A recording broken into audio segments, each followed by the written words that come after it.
तो ठीक इसी प्रकार भाइयों और बहनों, हमें परम पूज्य सदगुरु रामपाल जी भगवान ने जिस साध संगति रूपी हाईवे के ऊपर चुनकर ठप्पा मारकर साध संगति का हमें बैठा दिया है, साध संगति रूपी इस वैन में, इस बस में। और अब हमारी पूरी कोशिश होनी चाहिए कि हमारी किसी भी कमजोरी के चलते, हमारी किसी भी नासमझी के चलते ये बस पंचर ना हो जाए। साध संगति से जुड़ने के बाद पूर्ण परमात्मा कबीर साहिब जी की परम पूज्य सतगुरु रामपाल जी भगवान के रूप में पहचान हो जाने के बाद क्या क्या नियम है, क्या क्या मर्यादा है, क्या क्या सावधानियां रखनी है, इन सभी बातों की कंप्लीट जानकारी हो जाने के बाद और किन किन गलतियों के दोहराने से, कौन सी त्रुटियां करने से परम पूज्य सतगुरु रामपाल जी भगवान उस भगत से नाराज होंगे, उसका जो कनेक्शन है वो डिस्कनेक्ट हो सकता है। इन सभी बातों की पूर्णतया जानकारी हो जाने के बाद यदि हम जरा सी भी गलती अब हम करेंगे इस मार्ग पर,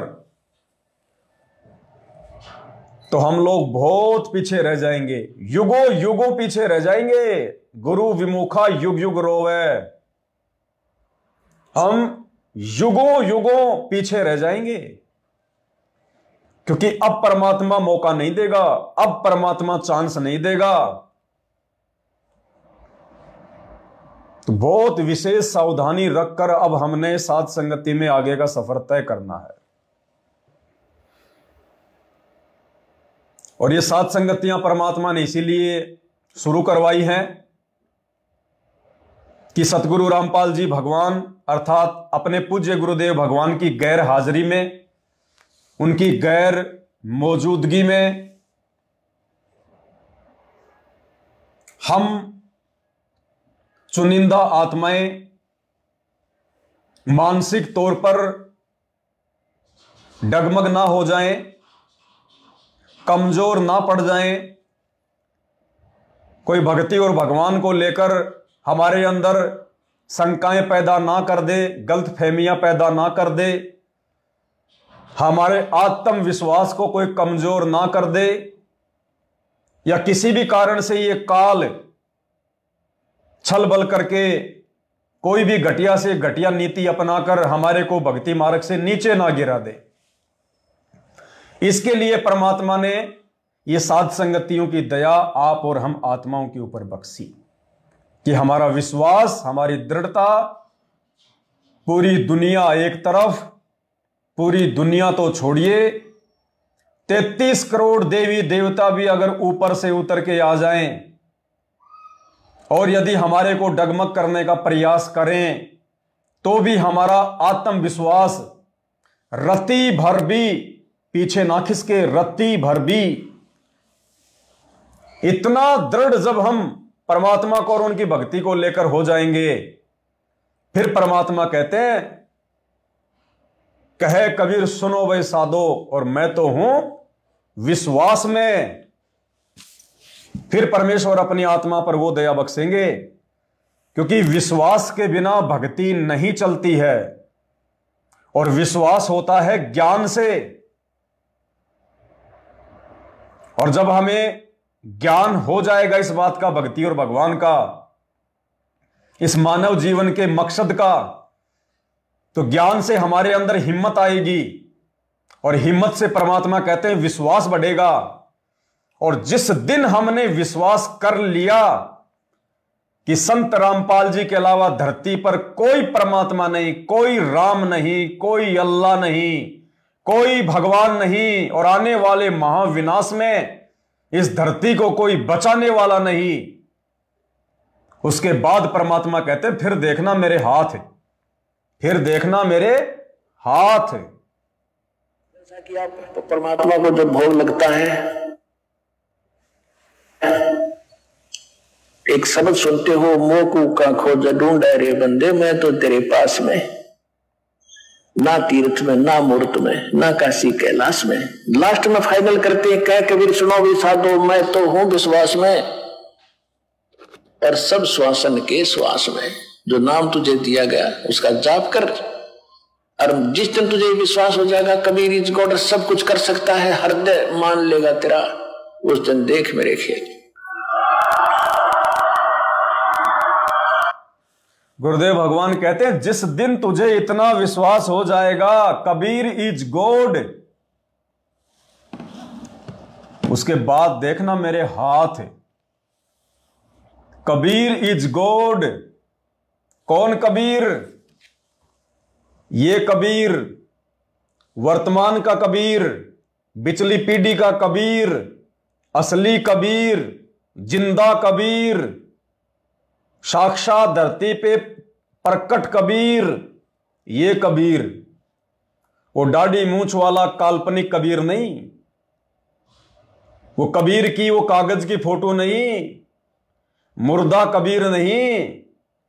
जिस दिन भगत को यह विश्वास हो जाएगा कि कबीर इज गॉड, ये कबीर,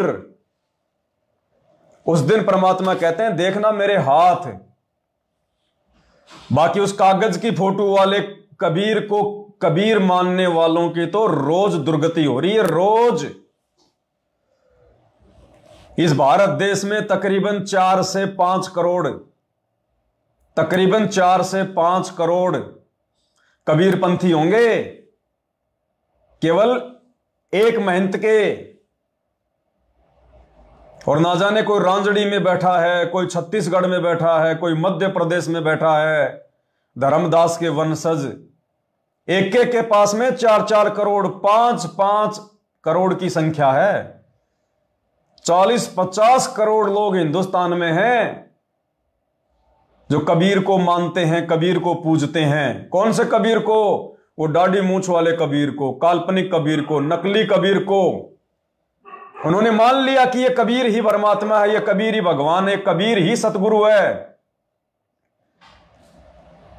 और रोज उनकी दुर्गति हो रही है, रोज एक्सीडेंट में मरते हैं।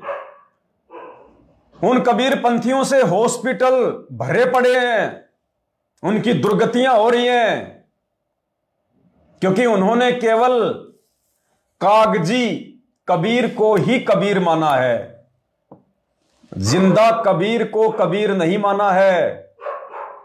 जिस दिन इस जिंदा कबीर को हम कबीर मान लेंगे, ज्ञान आधार से, अपनी आत्मा से, उस दिन देखना फिर इस कबीर के हाथ धर्मराज के मुंह से अपनी आत्मा को निकाल के लेके आ जाएगा। धर्मराज के मुंह से। ये वो समरस शक्ति है, ये वो परमात्मा है। परम पूज्य सतगुरु रामपाल जी भगवान, कबीर का वर्तमान में latest version, new version, up to date Kabir, ये है। तो भाई और बहनों, ये विश्वास केवल उन्हीं आत्माओं को होगा जिन आत्माओं के लिए परमात्मा सतलोक से उतरे हुए हैं। गोता मारूं स्वर्ग में, जा बैठूं पाताल, और गरीब दास ढूंढता फिरूं अपने हीरे मोती लाल। उन्हीं आत्माओं को विश्वास होगा। बाकी यही वर्तमान में भगवान है, परमात्मा है, अल्लाह है, ये कबीर है, इस बात का विश्वास संत रामपाल जी के खुद के 90% भक्तों को भी नहीं है। इनके खुद के 90% फॉलोवर आज भी उस कागज की नकली फोटो को भगवान मानकर पूज रहे हैं, अपने घर पर रखते हैं, अपने दरबार में रखते हैं, उसके आगे दीपक जलाते हैं, उस निर्जीव बेजुबान फोटो के आगे दंडवत करते हैं, आरतियां करते हैं। इनके खुद के 90% से भी ज्यादा फॉलोवर इनको कबीर नहीं मानते, अपने कमजोर संस्कारों के कारण, अपनी ज्ञानहीनता के कारण उस दाढ़ी मूंछ वाली फोटो को ही कबीर मानते हैं। ये सौभाग्य तो बहुत ही कम आत्माओं को प्राप्त होता है जो वक्त गुरु को परमात्मा मानकर पूजती हैं, जो वक्त गुरु पर दिलो जान से, मन क्रम वचन से, तन मन धन से जो कुर्बान होकर भक्ति करती हैं। उनके विषय में आदरणीय गरीबदास जी महाराज जी कहते हैं, गुरुपद सेवै बिरला कोई और जा पे कृपा साहिब की होई। कोई बिरला ही आत्माएं होंगी जो अपने गुरुजी के द्वारा बताई गई भक्ति को सफल करेंगी। कोई बिरला आत्मा। ये संसार विघन की घाटी, कोई निकलेगा बिरला सूर। कोई बिरले होंगे जो परम पूज्य सतगुरु रामपाल जी भगवान की शरण में आकर उनके द्वारा दी गई भक्ति विधि को विधि विधान से कर जो इस गंदे लोक से पूर्ण मोक्ष प्राप्त करेंगे। बिरले। खोकापुर में काग मिले दिन दोई रे, अरबों में कोई हंस हमारा होई रे। क्या कहते हैं गुरुदेव? अरबों में कोई हंस हमारा होई रे। बहुत कम आत्माएं होंगी परमात्मा की जो वर्तमान में इस कलयुग की बिचली पीढ़ी में भी उनके साथ सतलोक जाने के लिए हर प्रकार से तैयार रहेंगी। सटदल दोनों दीन का, मन में दोष न धार। सतगुरु का तो कोई एक है और काल का सब संसार। बहुत कम आत्माएं होती हैं परमात्मा की। तो आप और हम भाई बहनों ने अपने विश्वास को टूटने नहीं देना, डगमग नहीं होने देना।